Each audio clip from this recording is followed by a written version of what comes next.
Imaginez, vous rentrez chez vous un soir après une longue journée et vous faites un malaise.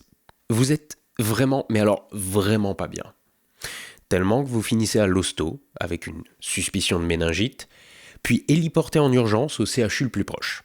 Il faut 4 jours pour trouver ce que vous avez. Et la mauvaise nouvelle, c'est que c'est pas une méningite. Oui, j'ai bien dit la mauvaise nouvelle, parce qu'au final, vous auriez peut-être préféré une maladie grave qui risque de vous laisser handicapé. En médecine, le suffixe « ome » fait référence à un amas de quelque chose. Par exemple, un hématome, c'est un amas de sang. Ça peut être dangereux si c'est mal placé, mais le plus souvent, vous appelez ça un bleu, quoi. Mais un amas de quelque chose, le reste du temps, c'est une tumeur. Là encore, une tumeur, ça peut être tout et n'importe quoi et être totalement insignifiant. Et ça peut aussi être un cancer. Lymphome, sarcome, carcinome. Mais là, on vous annonce un gliome diffus. Diffus, en principe, c'est pas un concept que vous associez à des trucs graves. Mais diffus pour un cancer, ça veut dire que ce connard, là, plutôt que de rester bien tranquille dans son coin, il se diffuse. Quel est le premier traitement que l'on applique au cancer ? Non, c'est pas la chimio. Non, c'est pas la radiothérapie non plus. C'est la chirurgie. On coupe. Un cancer, c'est, basiquement, des cellules qui se multiplient de manière erratique tout en envoyant chier le corps qui leur envoie des signaux pour leur dire d'arrêter. Mais, si vous coupez le cancer, théoriquement, vous êtes guéri. Alors on dit en rémission, mais vous êtes guéri, quoi. Le problème, c'est que le corps humain n'est pas exactement fait de trucs inutiles. Couper un cancer, ça veut aussi dire passer par une mutilation. Donc c'est déjà pas drôle, mais là en théorie vous avez le cancer, le pas cancer, vous coupez autour du cancer et c'est bon. Mais si ce connard est diffus, c'est-à-dire que quand le toubib vous ouvre, il a du mal à voir où le cancer s'arrête, il doit couper où ? Parce que le problème, c'est que s'il laisse ne serait-ce qu'une seule cellule cancéreuse, cette connasse, elle va reprendre là où ses frangines se sont arrêtées, et le cancer va repousser comme un champignon. Carcinome, ça vient de carcinos, un mot grec qui a donné cancer, mais qui veut dire crabe. C'est pour ça que dans ton horoscope, il y a écrit cancer, alors qu'il y a un crabe. Et c'est surtout parce qu'Hippocrate, à son époque, avait remarqué qu'un cancer faisait des ramifications, comme des pattes de crabe. Donc le toubib, non seulement il doit couper la boule moche qui pousse, mais aussi toutes les ramifications qu'elle pourrait faire, et qui pourraient aller se foutre dans des trucs qu'on n'a pas vraiment envie de couper. Mais en plus, faut qu'il coupe au large, pour être sûr qu'il n'a pas oublié une cellule au passage. Donc des fois, on peut pas couper, parce que c'est foutrement mal placé, ou alors pas tout, parce que ça mutilerait trop. Donc entre en jeu la radio et la chimio. Je vais simplifier, donc Jean-Michel, fac de médecine, t'es prié de comprendre que mon but ici n'est pas l'exactitude, mais la compréhension par le plus grand nombre de concepts que je vais volontairement garder vagues pour pas paumer les gens avec des détails au demeurant inutiles ici. Donc la radio et la chimio, ce sont des poisons. Aujourd'hui, la chimio, ce sont des protocoles toujours plus ciblés et de moins en moins délétères pour l'organisme. Et on sait viser de plus en plus précisément avec la radiothérapie. Mais globalement, leur but, c'est de tuer des cellules. Les rayons ionisants de la radiothérapie endommagent l'ADN. C'est comme à Tchernobyl. Sauf qu'évidemment, le but est de les doser précisément, ces rayons. Parce que si on endommage un peu l'ADN, nos cellules sont bien foutues et elles savent se réparer. Idem pour la chimio. Aujourd'hui, on a de plus en plus de protocoles qui se concentrent sur certaines protéines ou certains types de cellules. Mais globalement, l'idée, ça reste de leur faire mal. Et donc, quand elles sont en train de se multiplier, nos cellules sont très fragiles. Donc, abîmer leur ADN avec un rayon ionisant, et elles claquent. Bloquer un de leurs processus de multiplication avec une chimio, et elles claquent. Et qui se multiplie constamment dans notre organisme ? Alors le cancer, oui, mais pas que. Vos cheveux aussi, ou les cellules de votre tube digestif.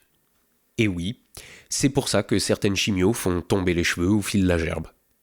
Mais donc, la logique là derrière, c'est que si on ne peut pas couper le cancer et qu'il est à un endroit bien précis, on va concentrer un rayon ionisant dessus. En visant pile à cet endroit, ça permet d'épargner le reste du corps. Mais si ce connard a décidé d'aller balancer ses cellules un peu partout dans l'organisme, on ne peut pas vous faire une irradiation généralisée. Là, ça serait vraiment Tchernobyl. Disons que ça existe dans certains cas, je vous renvoie notamment vers la vidéo sur la greffe de moelle, mais bon, globalement, une irradiation totale, c'est chaud quand même. Donc, on vous envoie la chimio dans le sang pour qu'elle aille partout, et donc qu'aucune cellule ne lui échappe.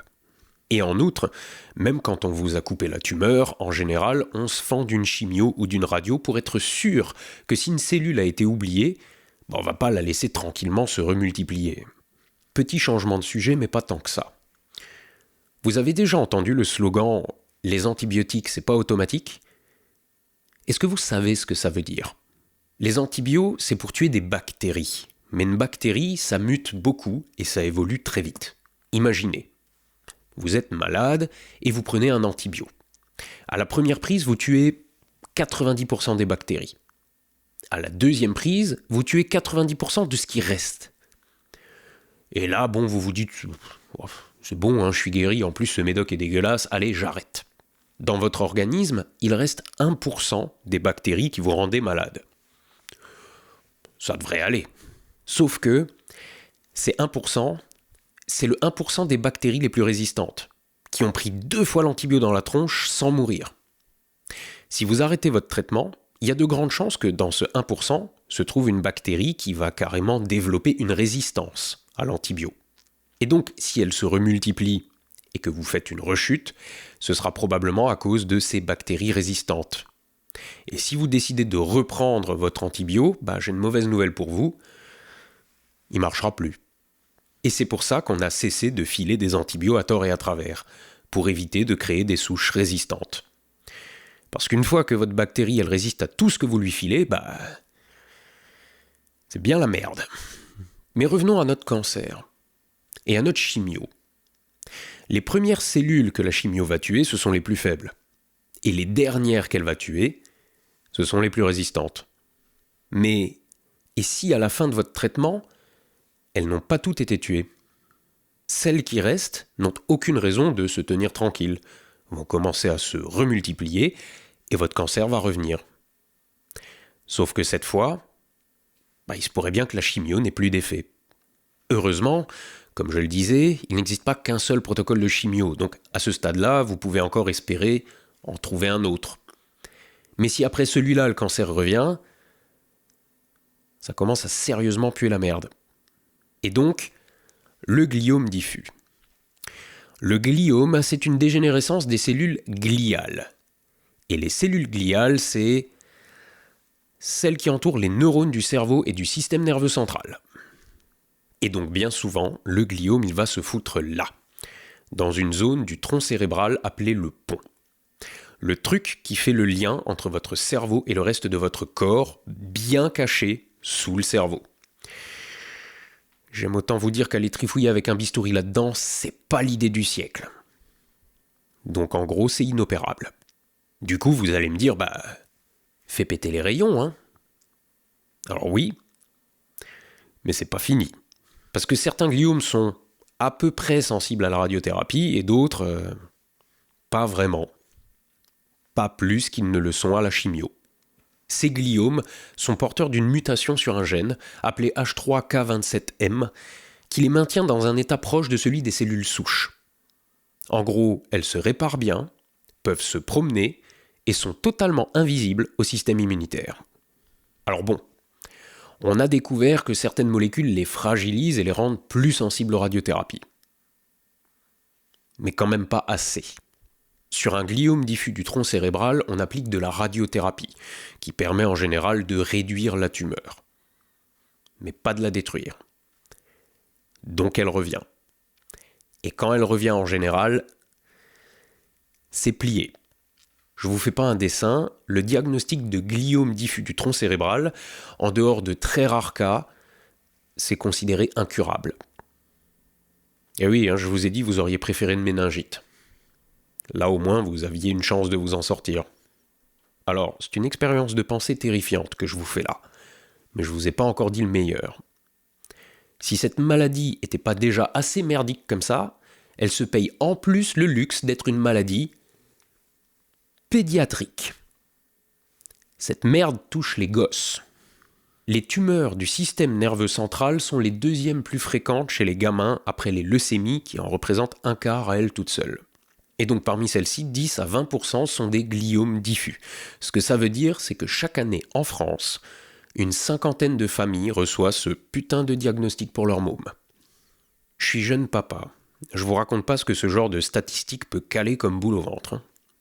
J'ai un gros passif avec le cancer. Il a tué des proches, il en a sévèrement mutilé d'autres, et je suis régulièrement suivi afin de surveiller certaines, disons, prédispositions familiales. Et je dois pas être le seul, puisqu'on estime qu'une personne sur deux a ou aura un cancer dans sa vie. Donc, quand il y a quelques jours, j'ai lu, totalement par hasard, dans le Canard local, l'histoire de Léo, comment dire ? Léo, c'est un gamin qui habite dans le village à côté de chez moi. Je le connais pas et je doute qu'il me connaisse, et j'ai bien dit gamin, parce que quand à 18 ans on t'annonce ça, le coup de l'héliportage en CHU après un malaise et le diagnostic qui aurait mieux fait d'être une méningite, c'est lui ça. Et c'était en décembre 2023. Joyeux Noël. Donc il a fait une radiothérapie. Puis c'est allé mieux pendant 2 ans. Puis au printemps 2025, il a dû en refaire une, plus forte, qu'il a laissée épileptique et avec des troubles de la mémoire. Et là maintenant, on lui annonce que la tumeur revient. Encore. Donc avec sa mère, ils ont décidé d'organiser des collectes de fonds pour soutenir la recherche sur les cancers infantiles et de communiquer dessus pour que les gens en entendent parler. Donc voilà, maintenant vous en avez entendu parler. Et donc chez mon boulanger le matin j'ai vu ça. C'est une fête de village, vous attendez pas à y trouver une grande roue et vous attendez pas non plus à m'y trouver, je suis déjà booké le week-end là.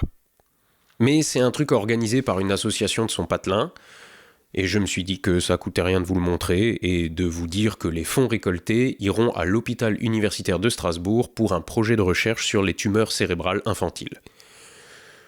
Ce truc-là. Donc, si vous n'êtes pas trop loin et que vous vous ennuyez le dimanche là, ou si vous avez 10 balles en trop et pour lesquelles vous n'avez pas encore décidé dans quel Tipeee ou quel crowdfunding de youtubeurs vous alliez les mettre, sur le site de Hope for Children, il y a un bouton pour faire un don. Voilà. Et si vous voulez pas donner, comme d'habitude, ceci n'est pas une injonction à donner, c'est pas mon genre. J'avais juste envie de faire un peu de pub. Parce que pourquoi pas. On a eu la peau des maladies infectieuses, on se démerde pas mal sur les maladies cardiovasculaires, donc la prochaine étape, ça va être de faire la peau au cancer. Il va encore gagner un paquet de batailles, mais ça serait bien qu'on finisse par gagner la guerre. Levez les yeux au ciel, soyez astronogeeks, et tous les ohms, allez bien vous faire foutre.